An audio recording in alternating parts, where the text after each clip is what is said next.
لعنة الفراعنة.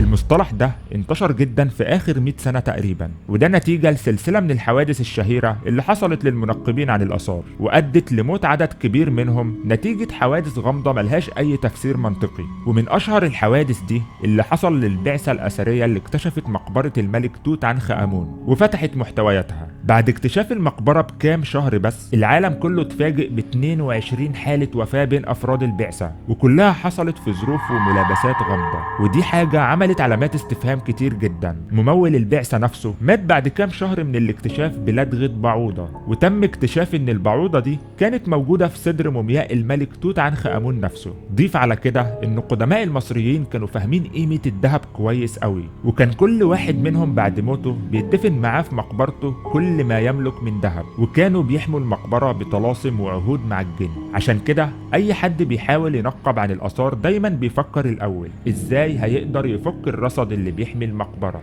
بس لما المدة زادت قوي وبقت آلاف السنين، بيقال ان الجن المكلفين بالحماية زهقوا وبقوا عايزين يتفكوا من العهد ده بأي طريقة، فبيبدأوا يسربوا إشارات للناس اللي ساكنين فوق المقبرة أو قريب منها عشان يعرفوهم ان في حاجة تحتها، ولو قدروا يفتحوها يبقى حرروا الجن اللي مربوط بالمقبرة بقاله كام ألف سنة. وعلى العموم خلونا نبدأ قصة النهاردة وهتفهموا كل حاجة، وكلمة السر هي الشيخ عبد المولى.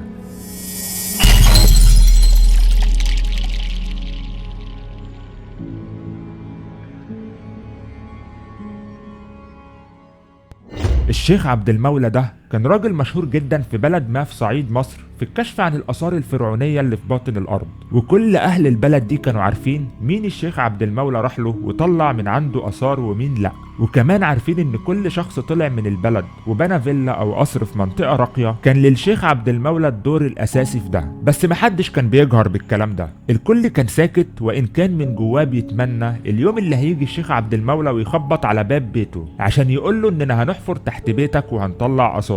أهل البلد سمعوا كتير عن حاجة مش عارفين هي حقيقة ولا لأ، بس كان بيقال إن في كنوز لأسرة كاملة مدفونة تحت القرية بتاعتهم، حوالي 1000 تمثال فرعوني وتابوت الملك، ويقال إن الكنز كامل لو اتجمع مش هتكفيه كل أموال الأرض، وإن الشيخ عبد المولى شغال مع ناس بقاله 20 سنة وكل همه إن يفك الطلاسم والعهود المحيطة بالكنز ده. وكمان بيقال إنه حقق تقدم كبير جدا وفك معظم الطلاسم دي، وباقي بس مفتاح بوابة بيدور عليه، والمفتاح ده موجود تحت بيت حد من أهل البلد، بس لسه مش عارفين تحت بيت مين بالظبط. والشيخ كان بيبحث في الموضوع ده ليل ونهار وبكل الطرق الممكنة، والكلام ده كان منتشر بين أهل البلد، بس طبعا متكتمين عليه جدا. البلد دي كان فيها راجل فقير جدا ووصل لمرحلة من الفقر ما وصلهاش أي حد في البلد تقريبا، وده لأن ابنه كان مصاب بسرطان الدم وبيعمل جلسات بفلوس كتير جدا، لدرجة إنه كان بيقعد أيام مفيش أي أكل في بيته، وكان بيشتغل عامل باليومية، وبقى بعض الناس بيطلبوه لشغل تافه ويدوله أجر 3 أيام رفقا بحاله وبحال ابنه.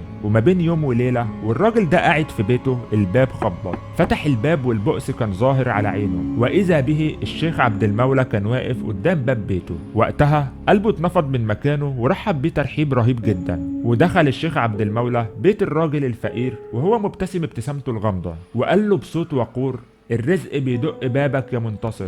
ساعتها منتصر رد عليه بلهفة شديدة وقال له: واحنا بنسعى على الرزق يا شيخ وخدامين لقمة العيش. فالشيخ عبد المولى قال له: يعني جاهز؟ فمنتصر رد بسرعة وقال له: جاهز يا شيخ. وقتها الشيخ قال له: تمام، هرجع لك تاني في الوقت المناسب، بس خليك جاهز عشان هرجع لك في اي وقت. ومشي، ومنتصر قلبه هيقف من شدة ضرباته، فرحان فرحة مبالغ فيها، وكمان عاهد ربنا انه لو اتفتح له الباب ده هيتبرع للغلابة بنص المبلغ اللي هيجيله. استنى يوم واتنين وتلاتة وهو بيعد الثواني اللي بتعدي ثانية ثانية، وبالفعل بعد 4 أيام رجع الشيخ عبد المولى من تاني، وكان وقت التنفيذ، واتفقوا انهم هيبدأوا حفر بعد يومين بالظبط، وهو هيتكفل بكل المصاريف للنهاية. وقال للراجل الفقير بالنص: انت نصيبك هيكون 10 مليون. وقتها طبعا الراجل اتوهم وجسمه اتنفض وفضل يضحك زي المجنون، وما كانش هيصدق لولا ان ده الشيخ عبد المولى، وهو عارف كام واحد بنى فيلل وقصور بعد ما الشيخ عبد المولى دخل بيته. وقعد يسرح بخياله: لو طلعت 5 مليون للفقراء هيتبقى ليا 5 بس،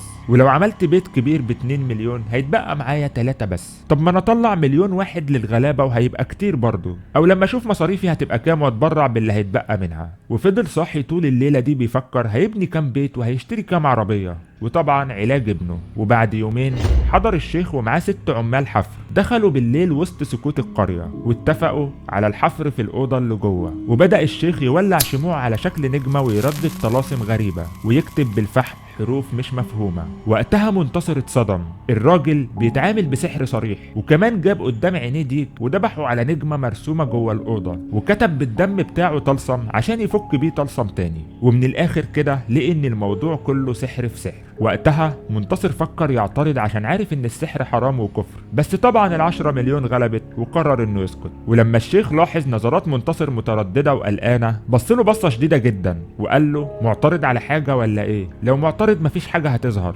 منتصر ساعتها رد بسرعه وقال له لا يا شيخ، مش معترض على اي حاجه وراضي جدا. وقتها الشيخ ابتسم ابتسامه شيطان وشاور للحفارين عشان يبداوا، وبداوا يضربوا في الارض، وبدات الحفره تكبر مع الوقت ويدعموها بخشب من وقت للتاني. والتراب اللي كان بيطلع كان بيترص في شكاير ويتحط في اوضه تانيه. وعدى اليوم الاول والتاني والتالت كمان لحد ما الحفره بدات تنزل لعمق 4 متر، وبدا الشيخ يبشر بقرب الوصول للحلم. وفي نهايه اليوم الرابع خرج صوت عالي من اخر الحفره، كان واحد من العمال بينادي الشيخ وبيقول لقينا الباب، لقينا الباب.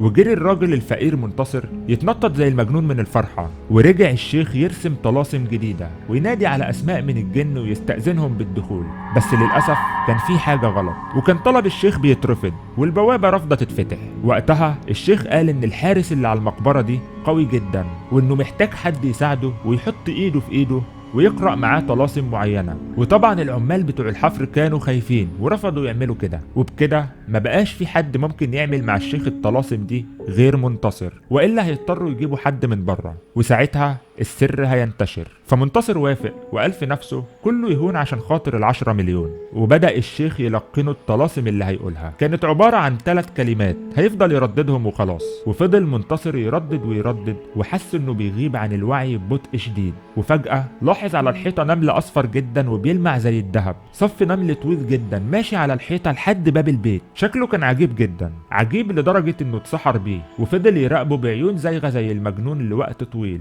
وفي النهاية عقله رجع له بعد ما اختفى النمل تماما. قعد يبص حواليه ملقيش حد من الناس خالص. دخل اوضه الحفر برضه مفيش حد خالص، والحفره في نهايتها احجار كتير كانها اتردمت شويه. دور على الناس في كل مكان وبرضه ملقيش حد. ساعتها حس بخوف كبير، بص وراه بسرعه لقى ابنه المريض واقف. جري عليه بسرعه وساله هي الناس فين؟ راح ابنه رد عليه بصوت خشن جدا وقال له خدوا الذهب كله وخرجوا. وقتها منتصر جري زي المجنون في الشوارع مش لاقي اي حد اطلاقا.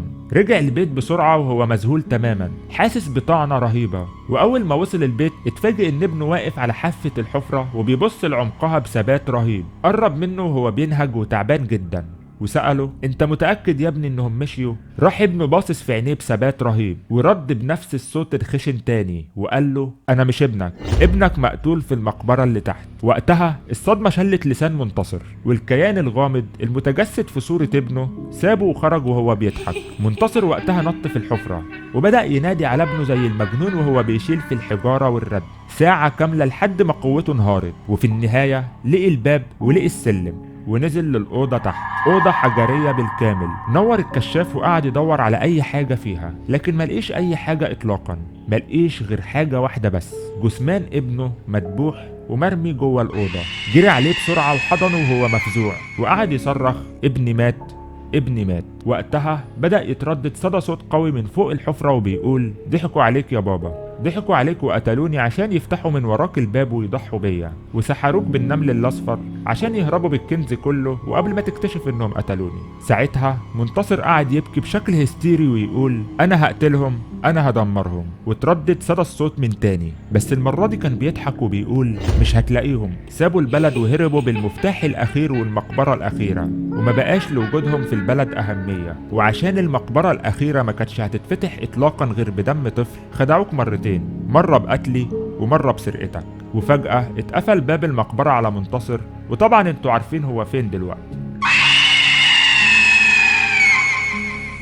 الشيخ عبد المولى قبل هروبه بالكنز والتماثيل قرر انه يتخلص من صاحب البيت، وبلغ عنه الشرطة اللي حضرت ودهمت البيت ولقوا الحفرة، لكن صاحب البيت ما لقوش ليه اي اثر اطلاقا، اختفى تماما كأنه لم يكن. واتشهرت حكايته في بلده وبقى مثال حي للآية اللي بتقول وعسى ان تحبوا شيئا وهو شر لكم، وكمان ولا يفلح الساحر حيث أتى. وفي نفس اليوم تم الإبلاغ عن حادثة بشعة على الطريق الصحراوي أسفرت عن انقلاب عربية ومقتل جميع ركابها بسبب انفجار مفاجئ في الإطارات بتاعتها. ولما الإسعاف والشرطة حضروا وبعد شوية تحريات وجدوا إن اللي ماتوا دول كان الشيخ عبد المولى والعمال اللي كانوا معاه، لكن الغريب بقى إن ما كانش معاهم أي ذهب أو آثار إطلاقا، وكأن كل ما تم استخراجه اختفى تماما. البعض قال إن لعنة الفراعنة ليها أشكال كتير جدا، ومش شرط إنها تكون على هيئة جن يطلع ويقتل بشكل صريح، أو باب مقبرة يتقفل على المستكشفين، أو لصوص المقابر اللي نشطوا في أوقات كتير عبر التاريخ. ممكن تكون على هيئة وساوس شيطانية بتؤدي لطمع كل شريك في عملية التنقيب بالنصيب الأكبر